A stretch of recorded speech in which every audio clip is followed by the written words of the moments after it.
First, select the table. Then, select the ordered item. Select Add on if any.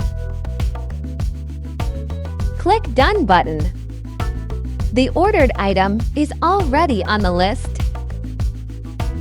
To switch tables, select the table on the table list. Now you have successfully changed a table. Add item. Click green button at the bottom right. Click Done button. Then click X button to cancel the order. The item has been canceled. Click Guest button to insert customer details. Insert customer first name.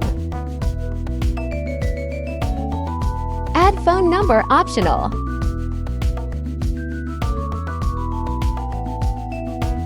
Then click Create button.